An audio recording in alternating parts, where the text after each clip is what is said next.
পুরাতন মালদা শাহাপুরে মালদা জেলার 121 জন জনপ্রতিনিধির সঙ্গে দলের অভ্যন্তরীণ বৈঠকে যোগ দেন তৃণমূলের সর্বভারতীয় সাধারণ সম্পাদক অভিষেক বন্দ্যোপাধ্যায়। বৈঠকে উপস্থিত ছিলেন মালদার 2 বিধায়ক তথা রাজ্যের 2 মন্ত্রী সাবিনা ইয়াসমিন, তাজমুল হোসেন, দলের জেলা সভাপতি তথা বিধায়ক আব্দুর রহিম মোকসি, তৃণমূল পরিচালিত মালদা জেলা পরিষদের সভাধিপতি লিপিকা বর্মন ঘোষ।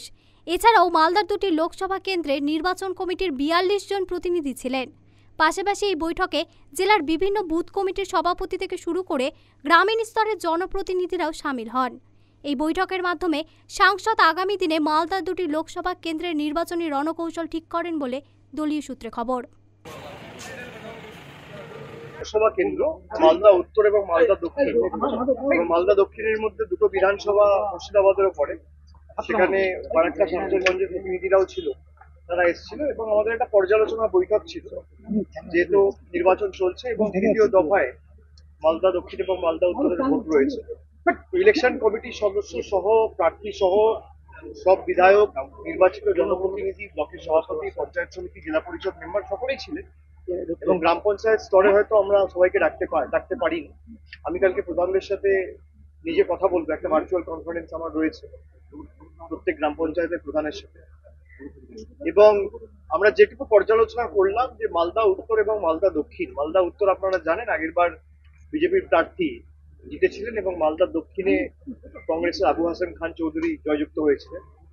এবারে যেভাবে বিশেষ করে 2021-এ যা ফল আমরা দেখেছি, মালদা এবং মুর্শিদাবাদ জেলায় যে ফল তৃণমূলের হয়েছে এবং যেভাবে মানুষ আশীর্বাদ করেছে তৃণমূল কংগ্রেস প্রার্থীদের, এবং তৃতীয়বার আমাদের নেত্রী এবং মুখ্যমন্ত্রী মমতা বন্দ্যোপাধ্যায় মুখ্যমন্ত্রী হওয়ায় যে অবদান মালদা জেলার এবং মুর্শিদাবাদ জেলার রয়েছে, সেটা কার্যত অনস্বীকার্য। সেই সার্বিক উন্নয়নের ধারা যাতে অব্যাহত থাকে এবং সমর্থন মানুষের যাতে অক্ষুণ্ণ থাকে এবং মানুষের সমর্থন যাতে সর্বত্র আমরা পাই, যেখানে যেখানে সাংগঠনিক দুর্বলতা রয়েছে সেটা নিয়ে বিস্তারিত ব্লক ওয়াইজ আমরা আলোচনা করেছি, সেটা সংবাদ মাধ্যমে বলা ঠিক হবে না। এবং আমরা অত্যন্ত কনফিডেন্ট, আশাবাদী এবং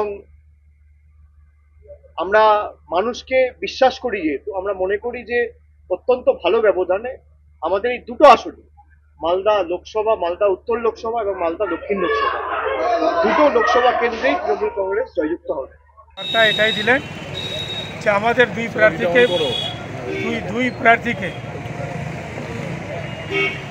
বিপুল ভোটে জয়যুক্ত করতে হবে, এটাই এই বার্তাটা তিনি দিলেন। উত্তর মালদা এবং দক্ষিণ মালদার, উত্তর মালদার যে আমাদের প্রসূন বন্দ্যোপাধ্যায়, দক্ষিণ মালদার শাহানেজ আলী কাদরি যে আছেন রেহান সাহেব, ওনাকে এই 2 প্রার্থীকে বিপুল ভোটের মাধ্যম দিয়ে যেতে হবে এবং বাড়ি টু বাড়ি প্রচার করতে হবে। এটাই হচ্ছে ব্যাপার। কি করে জেতাবেন, কি বললো, কোন জিতবেই, কোন বিধানসভায় জোর বা কি বার্তা? প্রত্যেকটা বিধানসভা আমাদের ঠিক আছে, যেখানে যেখানে হয়তো অসুবিধা আছে সেই সমস্ত বাড়িতে আমাদেরকে যেতে বলা হয়েছে। আমরা অবশ্যই বাড়ি টু বাড়ি যাব এবং আশা করছি আমাদের 2 প্রার্থী নির্বাচিত।